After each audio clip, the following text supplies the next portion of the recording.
मार देगा, ये कर देगा। कभी लगता है कि ये युद्ध कहीं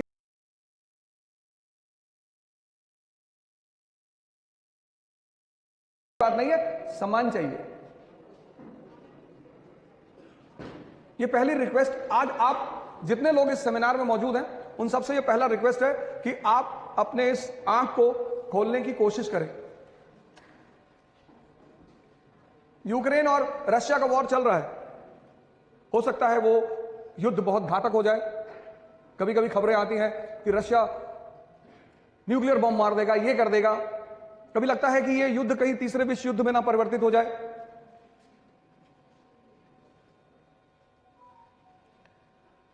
रशिया की किस नीति की वजह से चल रहा है? आप हाथ उठा के बता दिए, कोई बात नहीं, आपको पता हो तो आप बता दीजिए।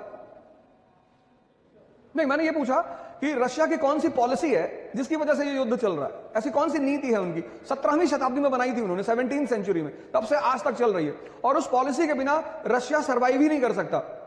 मतलब रशिया को अगर जिंदा रहना है, जैसे हमारे लिए हिमालय इंपॉर्टेंट है, वो हमारे नेचुरल फ्रंटियर है।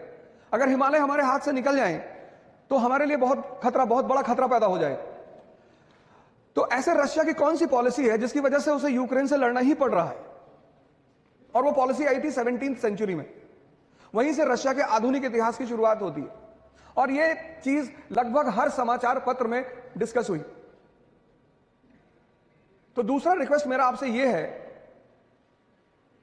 किसी भी देश में डेमोक्रेसी तभी सफल होती है जब उस देश का 80% नागरिक जिंदा होता है। ना कोई पार्टी बुरी होती है, ना कोई नेता बुरा होता है, होता ही नहीं। और भारत जैसे देश में जहां का राजा कौन? आप। We the people of India solemnly resolve. दूसरा मेरा रिक्वेस्ट, पहला रिक्वेस्ट यह है कि आप अपने दिमाग को जिंदा करिए। वो आंसर सही था कि पहला जो एफिलिएशन था वो बॉम्बे से था, पहला एफिलिएशन इस कॉलेज का बॉम्बे से था, दूसरा हुआ इलाहाबाद से। वो आंसर सही था। उस पॉलिसी का नाम है warm water policy. Warm water, warm, गर्म जल नीति। एक्चुअली रूस को अपने अस्तित्व को बचाए रखने के लिए दो सागरों पे कब्जा रखना पड़ेगा, एक बाल्टिक पे, एक ब्लैक पे। बाल्टिक उसका दरवाजा है यूरोप में जाने के लिए, और ब्लैक उसका दरवाजा है सिल्क रूट पे आने के लिए, एशिया में। क्रीमिया जो है वो उसका ऑइसोफेगस है, फूड पाइप। अगर किसी मनुष्य की फूड पाइप निकाल ली जाए तो क्या वो जिंदा रहेगा? नहीं। तो अगर क्रीमिया रशिया से ले लिया जाएगा तो रशिया खत्म। कैसे? फूड पाइप कैसे? उसका सारा ऑयल, नेचुरल गैस सारा उसी रास्ते से निकलता है। दूसरा मेरा आपसे रिक्वेस्ट यह है कि आप सभी लोग प्लीज न्यूज़पेपर पढ़ना शुरू करें। और सिर्फ पढ़ना नहीं, इतना बड़ा कॉलेज है, आप इतने सारे स्टूडेंट्स हैं, न्यूज़पेपर पढ़ने का एक सबसे अच्छा तरीका, आप जब कभी, आप में से बहुत सारे लोग आईएएस की तैयारी करने आएंगे या हो सकता है कर ही रहे हो। आईएएस वो बनेगा अब जिसका न्यूज़पेपर पर कमांड होगा।